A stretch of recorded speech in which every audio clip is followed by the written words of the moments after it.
Good morning बच्चों, मैं भावना पटेल। आज हम पढ़ते हैं चैप्टर नंबर 4, चांद से थोड़ी सी गप्पे। पोएम का हेडिंग ही आपको थोड़ा अटपटा सा लग रहा होगा।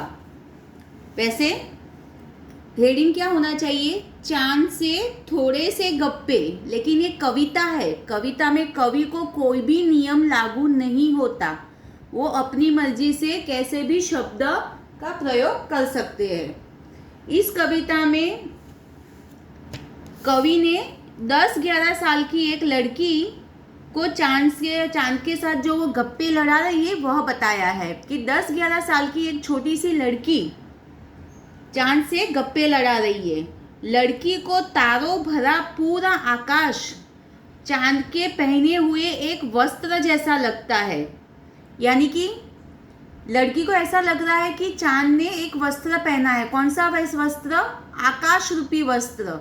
आकाश उसके लिए एक वस्त्र के समान है और वो वस्त्र भी कैसा है? पूरा तारों से सजा हुआ। जब रात को चांद निकलता है तब आकाश कैसा होता है? आसमान पूरा सितारों या तारों से सजा हुआ होता है। तो ऐसा सजा हुआ आसमान रूपी कपड़े चांद ने पहने हुए हैं। जिसमें आगे देखो, लड़की को ऐसा लगता है कि चांद को कोई बीमारी है। वो तभी तो वो तिरछा नजर आता है। वो घटते हैं तो घटता ही चला जाता है और जब बढ़ता है तो बढ़ता ही चला जाता है। आपने भी देखा होगा कि चांद कई बार एकदम धीरे धीरे कम होता जाता है, घटता जाता है और फिर 15 दिन के बाद धीरे धीरे वो बढ़ता जाता है। मैंने क्लास में आपको एक बार बताया था कि पूरे महीने के जो 30 दिन होते हैं उसके 2 डिवाइड करो, 2 पार्ट 15-15 दिन के। 15 दिन का पहला पार्ट ऐसा होता है कि चांद एकदम कम होता है, उसमें से वो बढ़ता बढ़ता पूरा बन जाता है। उसे हम पूनम बोलते हैं, पूनम का चांद। वही चांद फिर धीरे धीरे कम होता हुआ एकदम माइनर सी लाइन जैसा दिखता है और उस रात को हम अमावस्या कहते हैं। मालूम है ना आपको? ओके, अभी आज हम जो कविता पढ़ते हैं इस कविता के कवि है शमशेर बहादुर सिंह। उनका जन्म 13 जनवरी सन 1911 को देहरादून में हुआ था। कब हुआ था उनका जन्म? 1911 में देहरादून में। प्रारंभिक शिक्षा उनके ननियाल देहरादून में हुई। इसके बाद गोंडा तथा इलाहाबाद विश्वविद्यालय में शिक्षा ग्रहण की।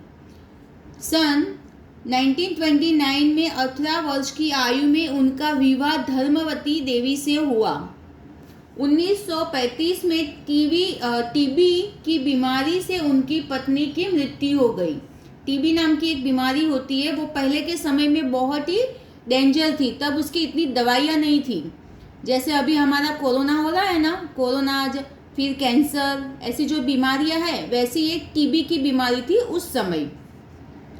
जीवन में अभावों को झेलते हुए वे साहित्य साधना में संलग्न रहे। इनकी मृत्यु सन 1993 में अहमदाबाद में हुई। साहित्य अकादमी पुरस्कार, मैथिली शरण गुप्त पुरस्कार, कबीर सम्मान आदि से पुरस्कृत शमशेर जी की प्रमुख रचनाएं कौन सी है उनकी? चुका भी नहीं हूँ मैं, अभिव्यक्त का संघर्ष, बात बोलेगी, काल, तुझसे होड़ है मेरी, ये सब उनकी रचनाओं के नाम है। आदि कई सारी रचनाएं उन्होंने की है। अब एक बार आप इसके कठिन शब्द देख लो। अगर कठिन शब्द आपने देख लिए तो अच्छे से कविता का अर्थ समझ पाओगे। गप यानी गप्पे, जो काल्पनिक बातें होती है उसे हम क्या बोलते हैं? गप्पे। तिरछा यानी थोड़ा सा टेढ़ा। गोकी का अर्थ होता है अद्यपि। सिमत यानी कि दिशा, बुद्धू, मूर्ख। नीरा यानी एकदम, बिल्कुल। और मरज का अर्थ होता है बीमारी। अब हम देखते हैं कविता को। कविता पढ़ते, आप भी लाइन रखो। गोल है खूब मगर, मगर यानी देखो मगर के दो अर्थ होते हैं, एक पानी में रहने वाला जानवर और दूसरा मगर का अर्थ होता है लेकिन परंतु। गोल है परंतु आप तिरछे नजर आते हैं जरा। बालिका क्या बोल रही है कि चांद से गप्पे लड़ा रही है कि चांद तुम गोल तो हो लेकिन आप तिरछे नजर आ रहे हो। आप पहने हुए कुल आकाश, कुल का अर्थ होता है पूरा, कुल का अर्थ क्या होता है? पूरा आकाश। उसने पूरे आकाश रूपी वस्त्र पहने हुए है और वो वस्त्र कैसे है? तारों जड़ा, यानी कि तारे जड़े हुए आकाश रूपी वस्त्र चांद ने पहने हुए है। उसने पूरा शरीर अपना इन वस्त्रों से ढक लिया है, सिर्फ उनका मुंह खुला है। सिर्फ मुंह खोले हुए हो अपना गोरा चिट्टा गोल मटोल। चांद का मुंह कैसा है? गोरा और गोल मटोल। समझ में आया? लड़की क्या कह रही है? लड़की चांद से बातें कर रही है कि आप गोल तो है मगर थोड़ा तिरछा यानी कि टेढ़े नजर आते हो और आपने तारों जड़े हुए आकाश रूपी वस्त्र पहने हैं और अब वस्त्र पूरे शरीर पे पहने हैं लेकिन सिर्फ उसमें से आपका मुंह दिखता है और आपका मुंह कैसा है? गोल चिट्टा और एकदम गोल मटोल। Next page. बच्चे कैसी कल्पनाएं करते हैं इस कविता में कवि ने बताया है। आगे देखिए। अपनी पोशाक को फैलाते हुए चारों स्मित आप कुछ तिरछे नजर आते हैं, जाने कैसे। चांद की पोशाक चांद ने जो पहनी है वो कौन सी पोशाक पहनी थी? आसमान को पहना हुआ है, तो आसमान तो चारों दिशाओं में फैला हुआ है। इसका अर्थ क्या होगा? सिमत यानी कि दिशाएं। चांद ने जो पोशाक पहना है वो तो चारों दिशाओं में फैला हुआ है, फिर भी आप कुछ तिरछे कैसे नजर आते हो। खूब है गोकी। गोकी का अर्थ होता है यद्यपि, परंतु। परंतु वाजी वाह, हमको बुद्धू ही नीरा समझा है। क्या कर रहे हैं वो? क्या आपने हमें बुद्धू समझा है?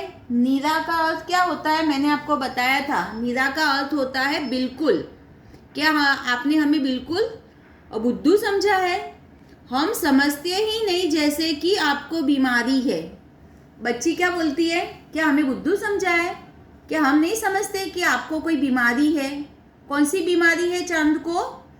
आप घटते हैं तो घटते ही चले जाते हैं, यानी कि आप जब कम होते हो तो धीरे धीरे कम होते चले जाते हो, और बढ़ते हैं तो बस यानी कि बढ़ते ही चले जाते हैं।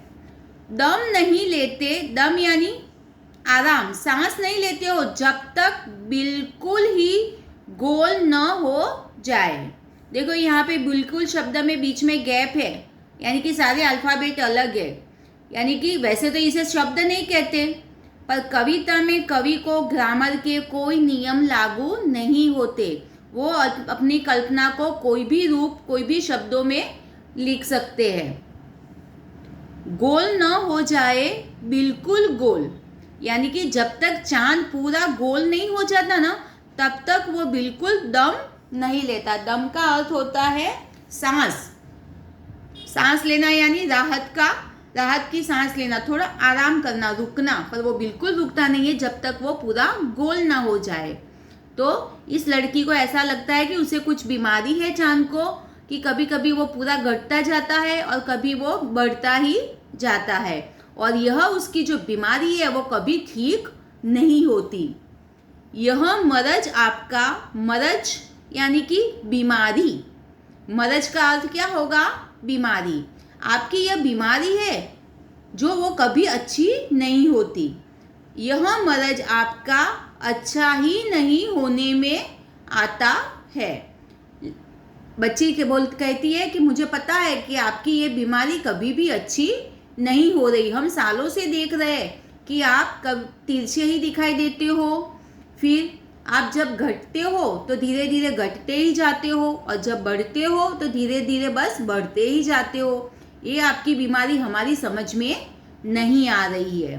बच्चे वैसे भी जब छोटे होते हैं तो वो काल्पनिक दुनिया में गिर जाते हैं। उन्हें समझ में नहीं आता कि हम किससे बात कर रहे हैं, लेकिन उनके भोले से मन में जो भी होता है वह बताते जाते हैं। तो कवि ने भी यहाँ, शमशेर जी ने भी इस कविता में एक बच्ची की पूरी उसकी कल्पना बताई है चांद के बारे में। आपके यहाँ पर कवि ने जो शब्दों का प्रयोग किया ना, उस शब्दों को देखते हुए आपके दिमाग में एक पिक्चर आ जाएगा कि गोल चांद बना हुआ है, वो थोड़ा तिरछा दिख रहा है, ऐसे लग रहा है जैसे उसने आसमान रूपी कपड़े पहने हुए हैं और वो कपड़े पूरे तारों से सजे हुए हैं, तारे जड़े कपड़े पहने हैं। उसने जैसे वैसे कपड़े पहने हैं कि उसमें से सिर्फ उसका गोल मटोल गोरा चट्टा मुंह ही दिखाई दे रहा है। और क्या दिखता है दूसरा, कि ऐसे लगता है कि चांद हमें बुद्धू समझ रहा है, कि जैसे हमें उसकी बीमारी के बारे में पता ही नहीं है। तो आपको चांद की बीमारी का भी पिक्चर आपके सामने आ गया होगा। एकदम घटता हुआ चांद, फिर धीरे धीरे वो बढ़ता है, फिर पूरा गोल जो पूनम का चांद होता है वो धीरे धीरे कम होते हुए अमावस्या तक चला जाता है, यानी तब एकदम हल्का सा दिखाई देता है, राइट। और उसकी ये बीमारी सालों से चली आ रही है, वो कभी जाने का नाम ही नहीं लेती। आई थिंक आपको ये पूरा समझ में आ गया होगा। एक बार ये कविता को आप खुद पढ़िए और इसकी आगे की जो एक्सरसाइज है वो हम नेक्स्ट वीडियो में या फिर PDF फाइल में आपको भेजेंगे। तब तक के लिए all of you take care, good bye.